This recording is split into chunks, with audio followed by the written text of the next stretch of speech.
One day, Vivid BD Squad went to check on the small sapling growing in the Sekai Plaza. They were happy to see it thriving, but something strange happened.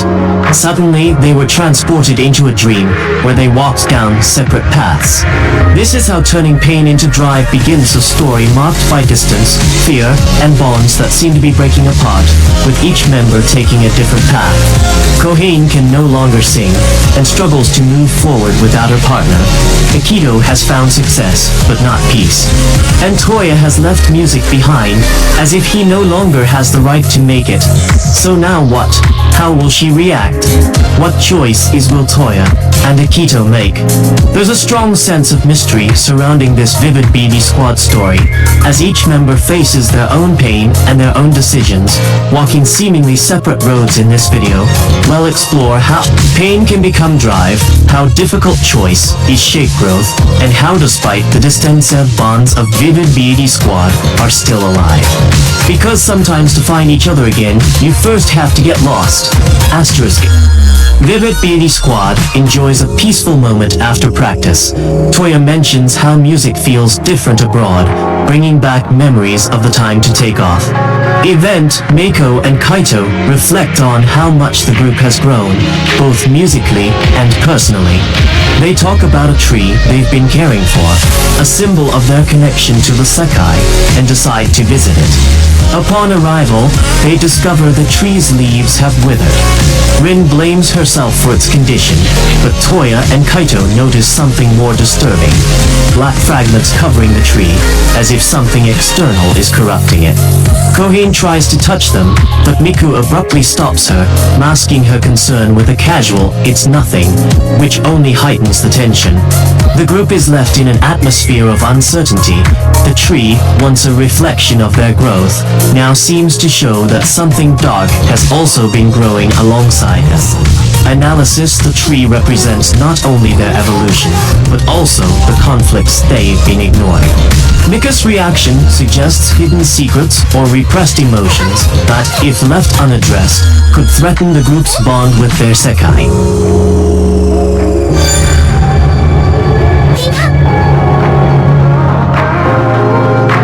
Toya wakes up in a classroom in Vienna, where he studies after leaving Japan. He adapts quickly to the environment, but it's clear he still carries emotional wounds. A flashback shows his father scolding him for pursuing music. The cold atmosphere at home made him feel like he didn't belong, either in the classical world nor in the street music scene. Only his mother offered understanding, and it was she who suggested he change his surroundings. Toya then went to live with his older brother, Natsuki. In the present, we see him living alone in silence. Though his brother is busy, Toya starts to take care of himself, cooking, making mistakes, learning. Slowly, he begins to reconnect with his sense of autonomy. Analysis: this chapter reveals that Toya didn't leave music by choice, but as a result of the emotional weight from his environment. His new life is simple, but it offers him something precious, the chance to rediscover his right to exist without burdens or expectations. The day begins at school. Toya arrives as usual, calm, reserved, ready for another quiet day. But the routine is interrupted when two classmates, clearly stressed, complain about a recent music test. One of them is nearly panicking over an upcoming practical exam, singing in front of the class. He has no confidence in his voice. Remembering that Toya used to ace music class, they ask him for help. Toya is surprised, even a little uncomfortable, but he doesn't say no.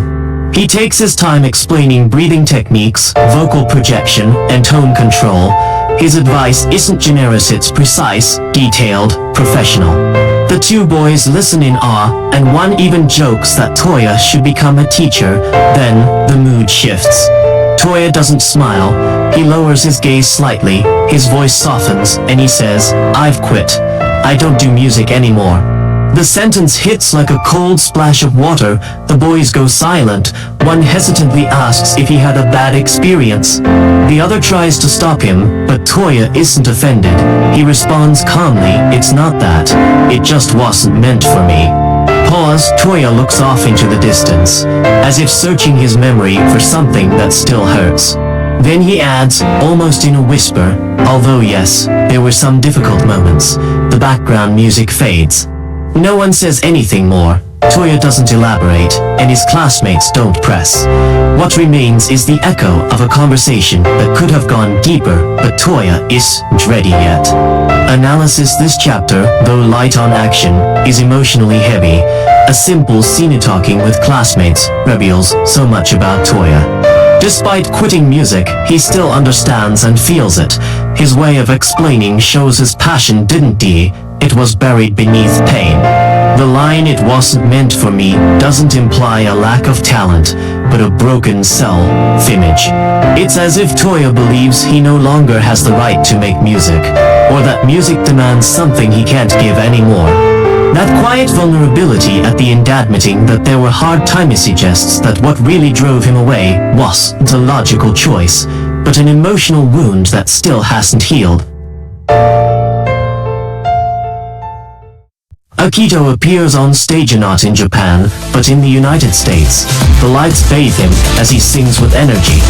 But in the middle of his performance, he feels slightly dizzy. For a moment he staggers. Still, he quickly recovers and keeps singing as if nothing happened. This physical imbalance is also symbolic. Something inside him is off. When the show ends, the audience erupts in applause. Akito smiles with gratitude, but deep down, he isn't satisfied. He receives praise from the local musicians, who respect him and even offer to form a group. He thanks them but declines. Akito isn't there for fame or recognition. His true goal is to overcome the past. He wants to surpass Hiiragi Weekend, that legendary event that left a permanent mark on him. This drive doesn't come from ambition, but from a quiet obsession. For him, singing isn't a form of expression. It's a path to redemption. As he watches the other musicians celebrate, his mind drifts back to Japan. He remembers the day vivid VBS squad disbanded. The memory is blurry, wrapped in anger. He recalls Toya coldly saying, "I can't keep playing this child's game anymore." And then he left, without explanations, without goodbyes. Toya left the country, and Akito was left with nothing. That separation, without closure or conversation, wounded him deeply. Since then, Akito decided never to trust anyone again. No more duos, no more groups, just him and his own path. At the after-party, the American bandmates ask him again to join their group. Without hesitation, he declines. When they ask why he's so determined, he answers firmly, "I want to overcome something. Something that changed my life." His gaze is intense, and though they respect him, they also sense he carries a weight he hasn't let go of.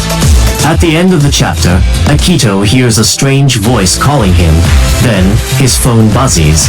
A message appears on the screen. The sender is not revealed, but the impact on Akito's face suggests it's someone significant. The past is catching up to him. Analysis: this chapter shows us an Akito who has achieved success, but not peace. His life is a race toward an intangible goal, the need to prove something that he's not even sure is possible. The memory of Toya is still an open wound. Akito refuses to form a new group, not out of arrogance, but out of fear. Fear of trusting again, of losing again, of repeating the past. The final message hints that something is about to change. The wall he built might be a Several days have passed. Akito returns to Japan. The scene opens at the Shibuya crossing, crowded and lit up. Two old friends spot him and greet him with excitement. Akito tells them he arrived last night after a rough flight, with no sleep, but he's doing fine.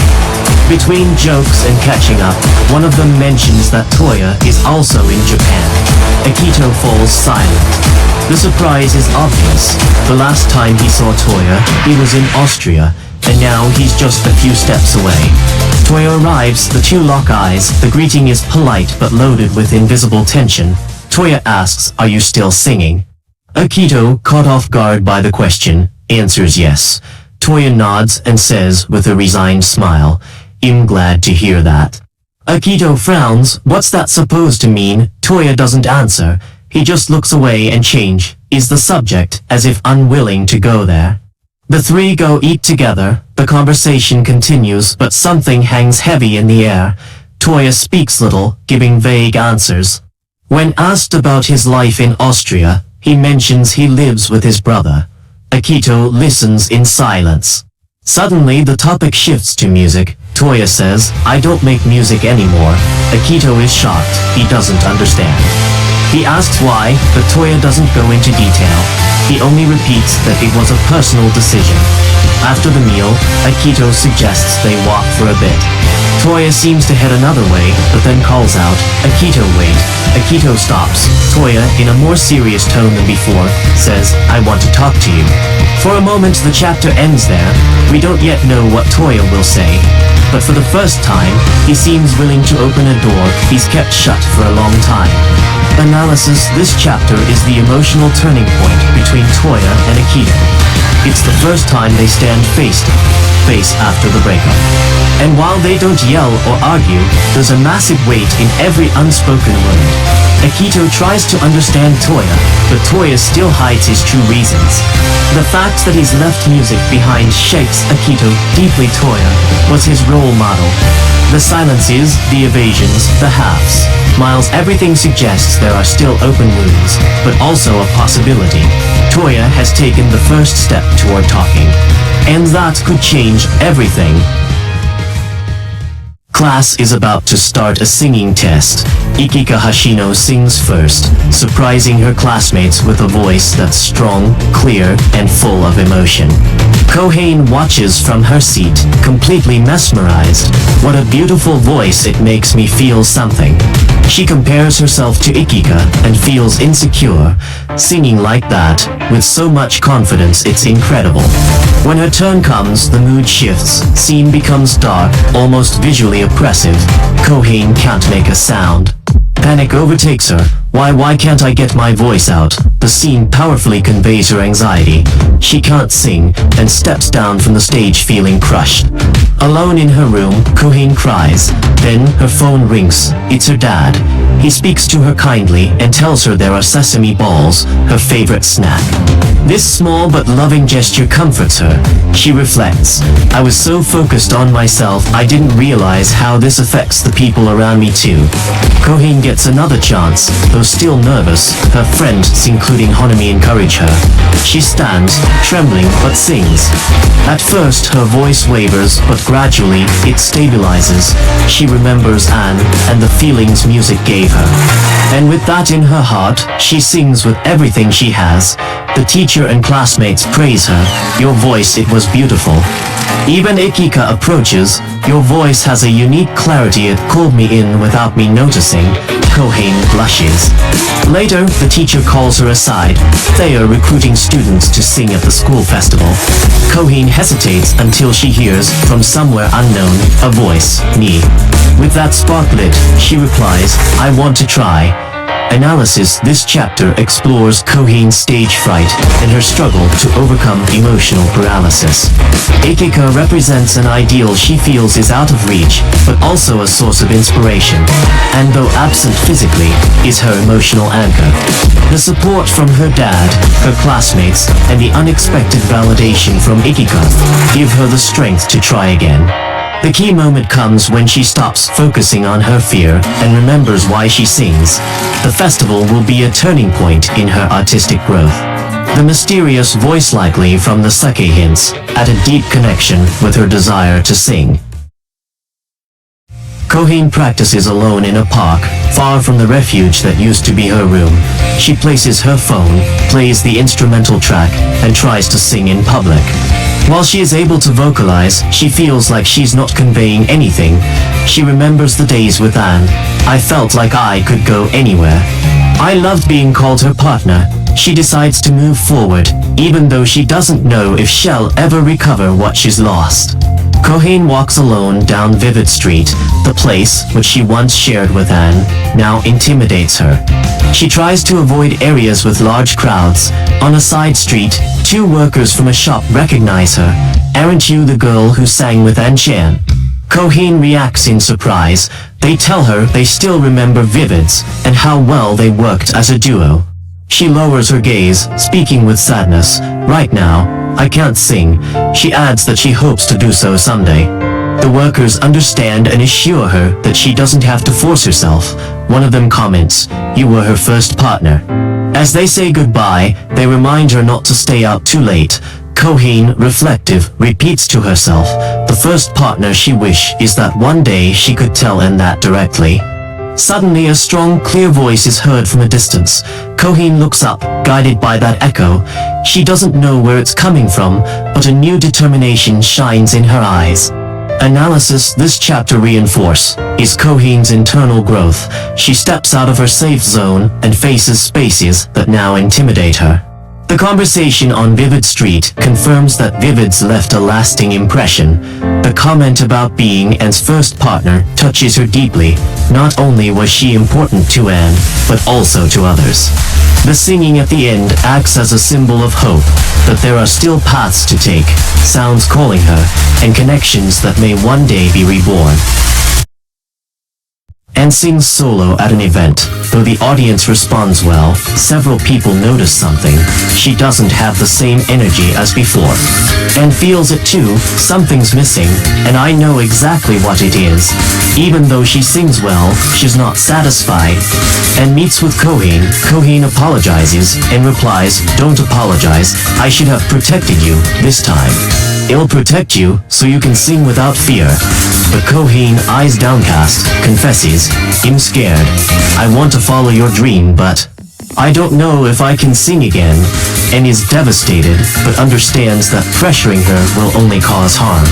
𝙀𝙀𝙆 wants Anne to achieve her dream, and though grateful, decides to stop insisting. She no longer sends messages. She reflects with guilt. Did I do wrong by bringing her into this world? But she also knows that she must move on. I have to succeed. For myself and for her. Analysis: the chapter depicts an emotional breaking point. 𝙀𝙀𝙆 is honest about her fear, and Anne must accept that forcing her will only harm their relationship. The conversation is painful, but also sincere. Their bond doesn't disappear, but now they walk separate paths. Anne decides that she must move forward alone. The acceptance of distance and the decision to not dwell in guilt show emotional growth in both of them. Anne arrives at the restaurant. Her father, Ken, notices that something is troubling her and says that the event went well, but not completely. I felt like something was missing. I'm not complete singing alone. Ken, calm, reminds her, after what happened with 𝙀𝙀𝙆, it's normal to feel that way. But your path continues and confesses, I don't think you'll ever have a partner like her. Ken replies, maybe not. But you still have a future, and don't give up now. And feels that the guilt over what happened with 𝙀𝙀𝙆 still haunts her. But she also understands that staying trapped in that feeling won't change anything. While alone, reflecting, Anne hears a strange voice calling her. She doesn't know where it's coming from, or if it's real. But the feeling is clear, someone or something is still waiting for her, something to discover. Analysis: this chapter acts as both a closure and a transition. Ken serves as an emotional guide for Anne, showing her that she can still move forward. The appearance of a mysterious voice opens the door to the Sekai, just like it did for 𝙀𝙀𝙆. Both characters, now separated, begin to hear calls that might lead them to new stages in their musical journeys. The story sets up the next major turning point. Coming soon, we'll dive into the ending of this emotional Vivid BD Squad event, packing key moments and what turning pain into drive really means for Toya, 𝙀𝙀𝙆, Anne, and Akito.